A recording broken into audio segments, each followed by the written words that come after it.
परभणीमध्ये महिला आंदोलकांकडून जिल्हाधिकारी कार्यालयाची तोडफोड करण्यात आलेली आहे। जिल्हाधिकाऱ्यांनी केलेल्या आवाहनानंतर या महिला संतप्त झाल्या। जिल्हाधिकारी कार्यालयातील साहित्याची सुद्धा तोडफोड करण्यात आली। परभणीमध्ये आंदोलनाला हिंसक वळण लागलेलं होतं।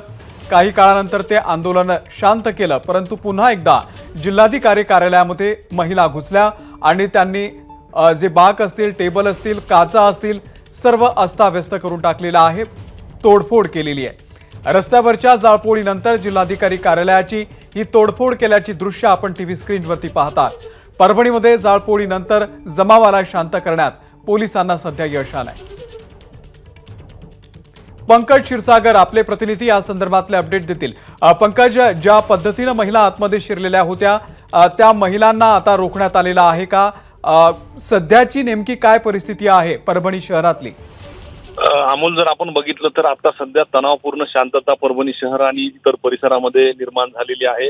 शहरामध्ये दुपारी 1 पर्यंत शांततेत आंदोलन सुरू होतं, मात्र अचानक एका घोळक्याने इथे येऊन जाळपोळ केली, तोडफोड केली, दगडफेक केली। त्यानंतर पोलिसांनी सौम्य लाठीचार्ज या आंदोलकांवर केला। यानंतर जिल्हाधिकारी कार्यालयामध्ये एक बैठक घेण्यात आली। या बैठकीला जिल्हाधिकारी रघुनाथ गावडे, पोलीस अधिकारी, इतर विभागाचे अधिकारी हे सर्व उपस्थित होते। तसेच आंबेडकर चळवळीतील ज्येष्ठ नेते होते, आंदोलक होते। या सर्वांच्या ज्या मागण्या आहेत त्या जिल्हाधिकाऱ्यांनी ऐकून घेतल्या। शासनाला या मागण्या पाठवून त्या मागण्या पूर्ण करण्याच्या अनुषंगाने सुद्धा मागण्या पूर्ण करण्याच्या अनुषंगाने सुद्धा जिल्हाधिकाऱ्यांनी आंदोलकांशी चर्चा केली। यानंतर शांतता राखण्याचं आवाहन करून ही बैठक संपली। बैठक संपल्याच्या नंतर जसे ही सर्व मंडळी बाहेर पडली, त्यानंतर एक महिलांचा घोळका आला आणि हातामध्ये डॉक्टर बाबासाहेब आंबेडकर यांची प्रतिमा आणि हे सर्व महिला थेट जिल्हाधिकारी कार्यालयामध्ये शिरल्या। तिन्ही बाजूच्या गेटमधून मध्ये गेल्यानंतर मधले जे काही साहित्य आहे, काही ठिकाणी काम सुरू आहे दालनाचं, तिथले फर्निचरचे साहित्य असेल, खुर्च्या असतील, काचा असतील, दरवाजे असतील, या सर्वांना या महिलांनी लक्ष केलंय।